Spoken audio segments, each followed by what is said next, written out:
하나님의 크신 사랑과 은총이 여러분의 삶에 함께 하시기를 빕니다. 오늘은 서로 헐뜯지 마십시오라는 제목으로 함께 하나님의 말씀을 나누겠습니다. 오늘 본문 말씀에는 하나님께 복종할 것과 서로를 향한 비난을 멈추어야 할 이유, 그리고 주님께서 원하시는 삶을 살아야 하는 이유가 기록되어 있습니다. 왜냐하면 이런 사람들로 인해서 야고보서가 기록되던 시기에 초기 교회들이 크고 작은 많은 어려움을 겪고 있었기 때문입니다. 그리고 야고보서 기자는 교회가 이런 문제들을 해결해야지만 교회다운 교회가 될 수 있다고 믿었으며 사랑이 가득한 교회, 복음을 전하는 거룩한 교회가 될 수 있다고 믿었습니다. 그렇기 때문에 오늘 본문 말씀을 기록한 것입니다. 7절 말씀을 한번 제가 읽겠습니다. 그러므로 하나님께 복종하고 악마를 물리치십시오. 그리하면 악마는 달아날 것입니다. 하나님께 복종하는 것과 악마를 물리치는 것은 사실 하나의 과정이며 동전의 양면과 같습니다. 악마의 가장 기본적인 역할이 하나님께 복종하지 못하도록 만드는 것이기 때문입니다. 따라서 하나님께 복종하기 위해서는 먼저 악마를 물리쳐야 합니다. 그리고 반대로 악마를 물리쳐야지만 하나님께 복종할 수 있습니다. 하나님께 복종하는 것은 자기를 부정하고 하나님을 왕으로 섬기는 것입니다. 지금까지는 자신의 뜻대로 살아왔던 삶을 청산하고 말씀에 순종하는 삶을 사는 것이 하나님께 복종하는 것입니다. 여기서 복종한다는 것은 약한 자가 강한 자에게 어쩔 수 없이 순종한다는 뜻이 아니라 주님의 명령에는 무엇이든지 언제든지 순종할 준비가 되어 있는 하인의 마음 자세를 의미합니다. 하지만 사탄은 우리가 늘 두 마음을 품도록 유혹합니다.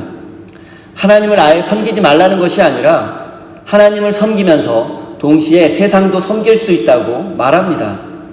만약 우리가 이 유혹을 즉시 뿌리치지 못한다면 우리는 결국 사탄을 섬기는 사람이 되고 말 것입니다.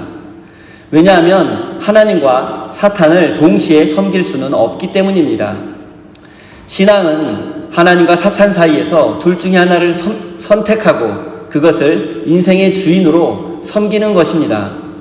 하나님을 내 인생의 주인으로 선택하고 사탄을 대적한다는 것은 내 마음 깊은 곳에서부터 자리 잡고 있는 이기적인 마음을 뿌리치는 것과 돈과 성공을 최고의 가치로 여기는 세상의 가치관을 거부하는 것입니다. 그리고 사랑과 정의로 다스리시는 예수 그리스도의 통치에 순종하며 이 세상을 하나님의 나라로 만들어가는 삶이 바로 사탄과 대적하는 것입니다. 한 가지 주의할 점은 사탄을 대적하라는 명령을 늘 마귀가 역사하는 현장으로 가서 마귀와 정면 대결을 펼치라는 말로 오해해서는 안 됩니다. 성경은 마귀와 맞서 싸울 것을 요구하기도 하지만 때로는 피하고 도망하라고 요구하는 경우도 있습니다.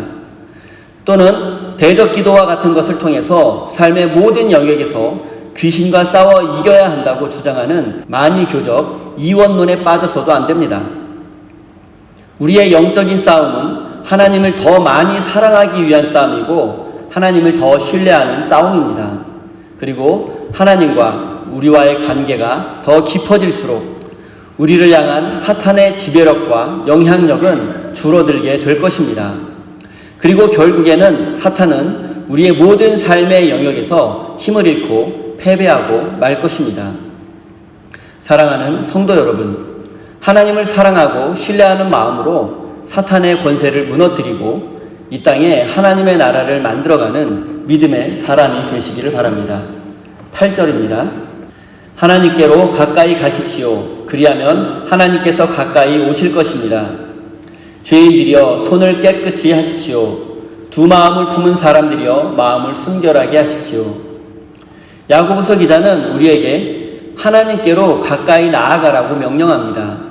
이 명령은 구약시대 제사장들이 제사를 드리기 위해서 제물을 가지고 하나님 앞에 나아가는 모습을 연상시킵니다. 제사장들은 하나님 앞에 나아갈 때 언제나 제물을 가지고 나아갔습니다. 그리고 그 제물이 힘없이 죽어가는 모습을 바라보며 자신의 죄를 깨닫고 하나님 앞에 엎드려 은혜를 구하게 됩니다. 그리고 야고보서 기자는 이런 모습을 염두에 두고서 성도들을 향해서 하나님 앞에 가까이 나아가라고 명령합니다. 이것은 단순히 교회에 나가라거나 예배에 참석하라는 정도의 의미가 아니라 자신의 죄를 깨닫고 하나님과 깊은 교제를 통해서 그분의 뜻을 깨달아 알아야 한다는 것입니다. 또한 야고보서 기자는 하나님 앞에 나아가는 사람은 반드시 손을 깨끗이 씻어야 한다고 말합니다. 이 또한 구약시대 제사장이 제사를 드리기 전에 물두멍에 담긴 물로 손을 깨끗이 씻는 장면을 떠오르게 합니다. 하나님 앞에 나아가는 것을 진실한 예배라고 한다면 손을 깨끗이 씻는 것은 예배자의 깨끗한 마음을 의미합니다. 우리는 하나님 앞에 나아갈 때 항상 마음을 깨끗이 해야만 합니다. 시기와 질투 그리고 원망과 미움의 마음을 가진 채로 하나님 앞에 나아갈 수 없기 때문입니다. 혹시 예배하는 우리의 마음에 누군가를 향한 원망과 미움의 마음이 있다면 그 사람을 용납해주고 용서하고 화해한 후에 예배를 드려야 합니다. 미움과 원망의 마음이 있는 채로 예배한다면 우리의 중심을 보시는 하나님께서 그의 예배를 받으실 리 없기 때문입니다. 또한 야고보서 기자는 두 마음을 품은 자는 하나님 앞에 나아갈 수 없으니 마음을 순결하게 해야 한다고 말합니다. 두 마음을 품은 자는 하나님과 재물을 섬길 수 없다는 예수님의 말씀을 떠오르게 합니다. 따라서 두 마음을 품은 사람은 마음을 순결하게 해서 둘 중에 하나를 선택해야만 합니다. 두 마음을 품은 채로는 하나님 앞에 나아갈 수 없기 때문입니다. 9절 말씀 읽겠습니다. 여러분은 괴로워하십시오. 슬퍼하십시오. 우십시오. 여러분의 웃음을 슬픔으로 바꾸십시오. 기쁨을 근심으로 바꾸십시오. 야고보서 기자는 느닷없이 우리에게 괴로워하고 슬퍼하며 우는 자가 되라고 말씀합니다. 세상에 괴로움과 슬픔을 원하는 사람은 없습니다. 어쩌면 우리가 교회에 다니며 예배드리는 이유도 슬픔과 괴로움 그리고 눈물을 흘리지 않는 삶을 바라기 때문인지도 모릅니다.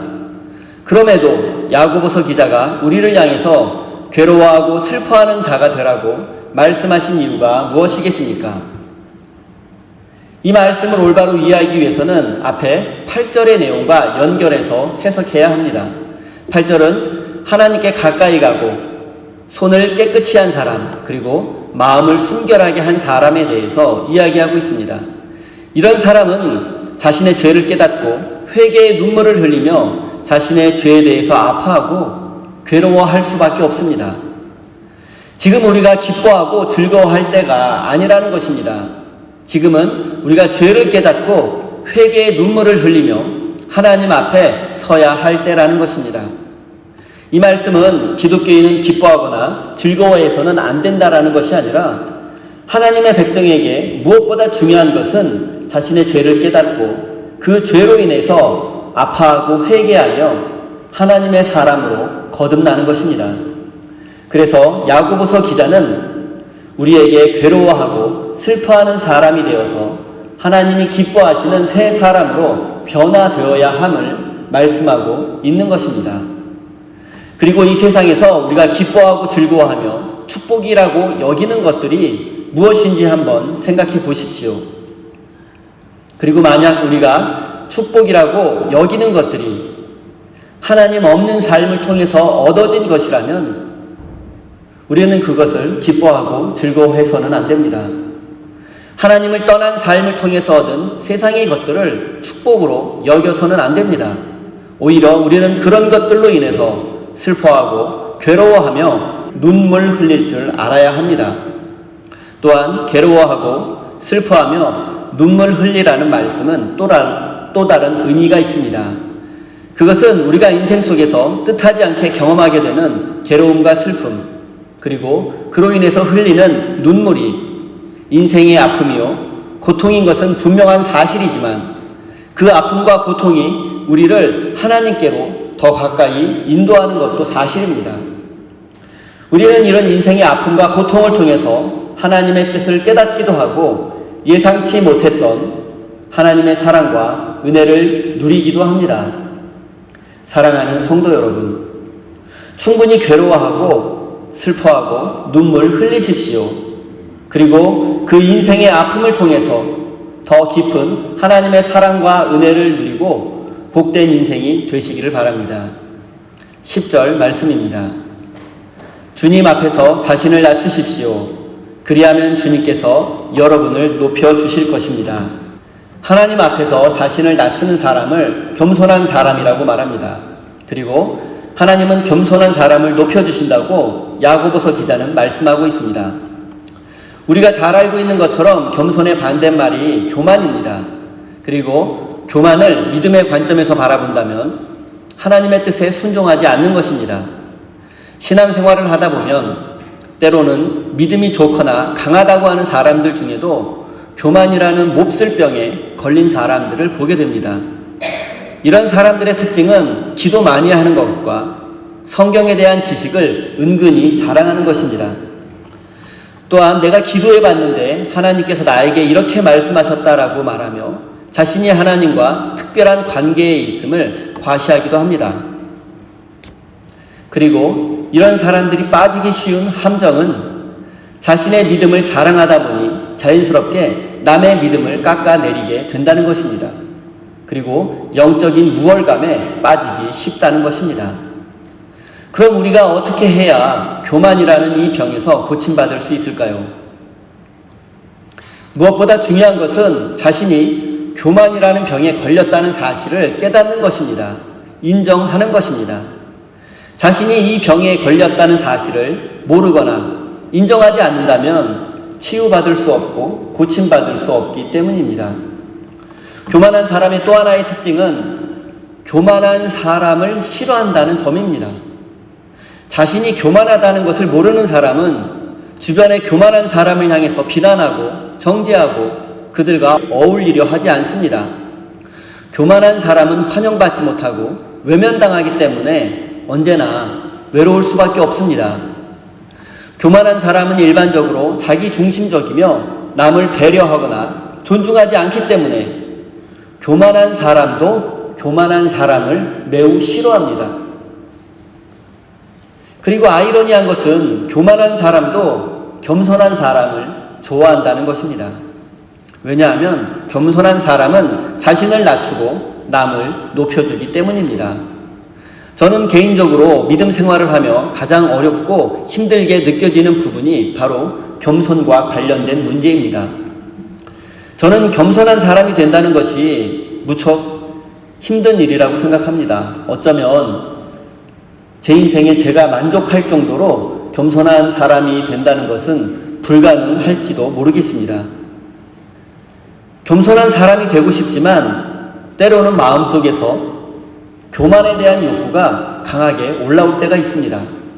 그리고 때로는 진심으로 겸손하지 못할 때도 많고 그럴 때에는 겸손한 척이라도 하려고 애쓰기도 합니다. 그런데 그러다가 실수를 해서 누군가에게 상처를 줄 때도 있습니다. 사탄은 우리의 이런 교만한 마음을 자극하고 부추겨서 결국에는 하나님을 떠나 살도록 우리를 유혹합니다.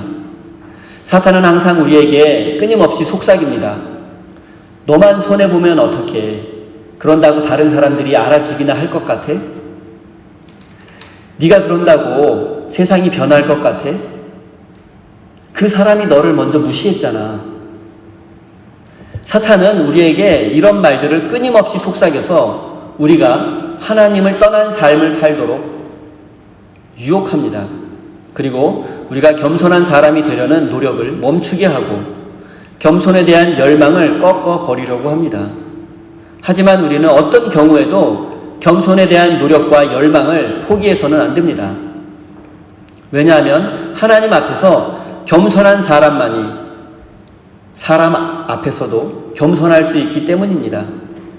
사랑하는 성도 여러분, 먼저 하나님 앞에서 겸손한 사람이 되기 위해 노력하고 훈련하십시오. 그러면 자연스럽게 사람들 앞에서도 겸손한 사람이라는 인정을 받게 될 것입니다.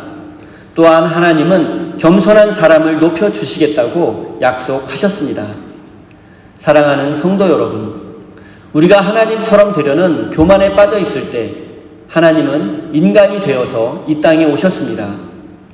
하나님은 우리가 위로 올라가려고만 할 때 아래로 내려오셨습니다. 우리가 자아 실현을 위해 애쓰고 싸울 때 하나님은 자신을 희생하셨습니다. 우리가 편안하고 안전한 삶을 추구하고 있을 때 예수님은 십자가를 지셨습니다. 우리가 생명을 지키려고 적당히 세상과 타협하며 살고 있을 때 예수님은 죽음을 선택하셨습니다. 이 모든 사실을 마음에 새기고 오늘은 어제보다 더 겸손한 사람, 그리고 내일은 오늘보다 더 겸손한 사람으로 변해 가시기를 바랍니다. 11절입니다. 형제자매 여러분, 서로 헐뜯지 마십시오. 자기 형제자매를 헐뜯거나 심판하는 사람은 율법을 헐뜯고 율법을 심판하는 것입니다. 그대가 율법을 심판하면 그대는 율법을 행하는 사람이 아니라 율법을 심판하는 사람입니다. 야고보서가 기록되던 시기에 초기 교회들에서는 교인들 간에 서로 헐뜯고 비난하는 일들이 자주 있었고, 이런 일들로 인해서 교회는 심각한 위기에 처하게 되었습니다. 그래서 야고보서 기자는 서로 헐뜯고 비난하는 사람들을 향해서 강력하게 경고하고 있습니다. 헐뜯다, 비난하다라는 뜻을 가진 헬라어 단어는 카타렐레오입니다. 그리고 그 뜻은 다른 사람의 이름을 욕되게 하다 또는 인격을 모독한다라는 뜻입니다. 그리고 이 단어는 보통 상대방을 비난함으로써 자신을 높이려는 상황에 자주 사용됩니다. 야고보는 다른 사람을 깎아내리고 자신이 높아지려고 하는 사람을 강하게 꾸짖고 있습니다. 많은 일을 하고 많은 사람을 경험하면서 깨닫게 되는 사실 중에 하나가 바로 세상에 실수가 없는 사람은 없다는 것입니다. 실수를 반복하는 사람도 있고, 또한 평소에 철저하고 완벽해 보이는 사람도 때로는 실수를 하기도 합니다. 그리고 성숙한 사람은 자신에게 엄격하고 남에게 관대합니다. 그래서 성숙한 사람은 알아도 모르는 척하고 넘어가 주는 경우도 많습니다. 하지만 남의 실수를 지적하지 않고는, 아는 척하지 않고서는 넘어가지 못하는 사람이 있습니다. 무엇보다 실수 때문에 아파하고 고통당하며 부끄러워하는 사람은 실수를 저지른 당사자일 것입니다. 안 그래도 자신의 실수 때문에 부끄럽고 그 책임을 져야 하기 때문에 스트레스를 받고 손해를 감수해야 하는데, 이해와 배려를 받기보다는 조롱을 받고 비난을 받게 된다면 그 고통은 배가 될 것입니다. 비난은 더 큰 비난을 낳지만 사랑은 더 큰 사랑을 낳습니다. 예수님은 산상수훈 말씀을 통해서 너희가 대접받고자 하는 대로 남을 대접하라고 말씀하기도 하셨습니다. 여러분의 실수가 이해와 배려를 받기 원하신다면 여러분도 누군가의 실수를 눈 감아주고 그가 좀 더 성숙한 사람으로 변화되기를 기다려 주어야만 합니다. 성경에 형제를 비난하지 말라는 말씀의 의미는 그 어떤 경우에도 형제의 잘못을 비난하거나 꾸짖지 말고 맹목적인 용서를 베풀라는 뜻이 아닙니다. 모든 걸 다 이해하고 그냥 받아들이라는 뜻이 아닙니다. 성경이 비난하지 말라는 것은 제한된 정보와 지식을 가지고 마녀 사냥식으로 죄인으로 몰아가서는 안 된다라는 것입니다. 그리고 그의 삶의 자리에 서보지 않은 채 함부로 사람을 판단해서는 안 된다라는 것입니다. 우리가 알지 못하는 상황과 말 못할 사정이 있을 수도 있기 때문입니다. 야고보서 기자는 형제자매를 비난하고 헐뜯는 것이 잘못인 이유를 다음과 같이 설명하고 있습니다. 첫째, 비난하는 사람과 비난당하는 사람이 서로 형제이며 가족이기 때문입니다. 부모는 자신의 자녀가 실수를 하고 죄를 지었을 경우에 아무 관계없는 사람들처럼 맹목적으로 비난하지 않습니다. 그 전에 왜 내 자녀가 어쩌다가 내 아들이 이런 실수를 하고 죄를 짓게 되었을까 하고 가슴 아파하며 자녀의 입장에서 생각해 보는 것이 부모의 마음이고 형제의 마음일 것입니다. 그리고 자녀의 실수와 죄에 대해서 인정은 하지만 따뜻한 사랑의 마음으로 자녀를 대할 것입니다. 이것이 부모와 형제의 마음입니다. 비판을 하더라도 사랑이 담긴 비판을 할 것입니다. 그런데 하나님의 자녀가 되어도 그리스도 안에서 한 가족이 되었음에도 서로를 이해하지 않고 맹목적인 비난을 퍼붓는다면 그것은 더 이상 가족이라고 말할 수 없습니다. 사랑하는 성도 여러분, 야고보서 기자는 가족이고 같은 교인이니까 적당히 봐주고 넘어가자는 것이 아니라 가족의 마음으로, 사랑의 마음으로, 하나님 아버지의 마음으로 상대방을 바라보고 서로를 이해하고 배려하고 존중해야 한다는 사실을 말씀하고 있는 것입니다. 12절 말씀을 한번 읽어보겠습니다. 율법을 제정하신 분과 심판하시는 분은 한 분입니다. 그는 구원하실 수도 있고 멸망시키실 수도 있습니다. 도대체 그가 누구이기에 이웃을 심판합니까? 우리가 형제 자매를 비판해서는 안 되는 두 번째 이유는 이웃을 사랑하라는 최고의 율법을 어기는 것이기 때문입니다. 율법을 무시하는 것은 하나님을 무시하는 것입니다. 하나님의 뜻을 무시하는 것은 하나님을 무시하는 것과 마찬가지입니다. 또한 하나님이 지으신 형제를 비난하는 것은 하나님을 비난하는 것과 마찬가지입니다. 형제를 미워하고 이웃을 미워하고 누군가를 미워하는 것은 바로 그 사람을 지으신 하나님을 미워하는 것과 같은 것임을 깨달아야 합니다. 우리는 먼저 자신을 돌아볼 줄 알아야 합니다. 하나님이 우리에게 말씀을 주신 것은 타인의 판단자가 되게 하기 위해서가 아닙니다. 우리는 타인을 향한 지나친 관심을 끊어야 합니다. 지나친 관심은 판단과 비난으로 이어지기 때문입니다. 우리는 너무 쉽게 나와 다른 사람을 향해서 그 사람은 안 돼라고 말합니다.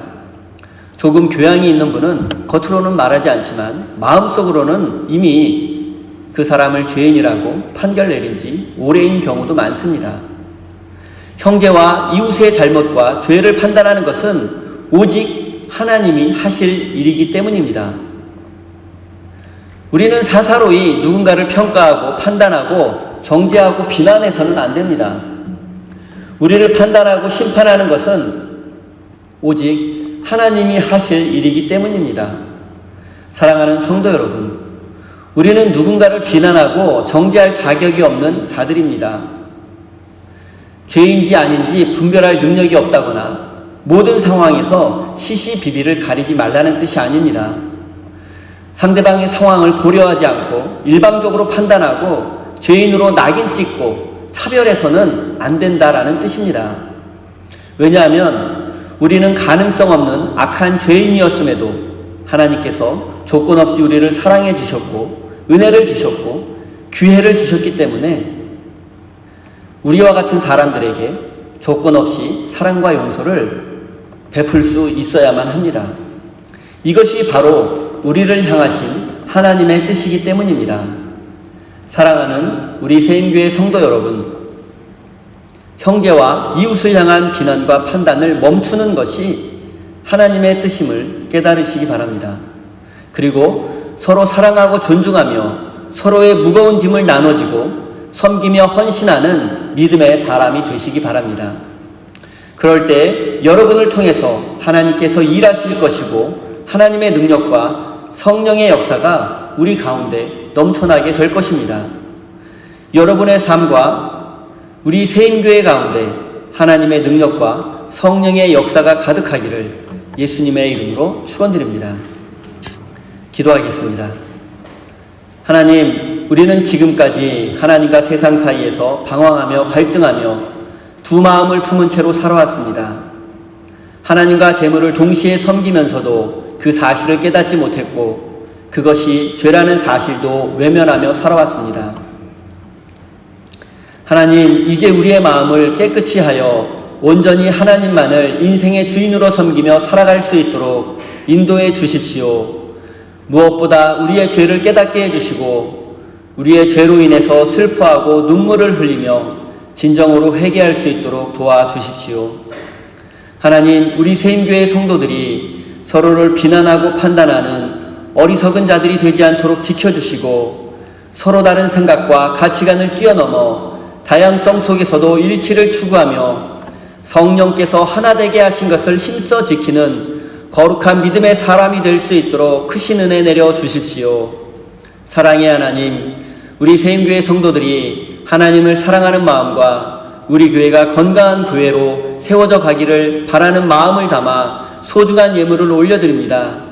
저들의 간절한 소원과 바람이 이루어지게 하시고 감사와 기쁨이 넘치는 복된 삶이 되게 해주십시오.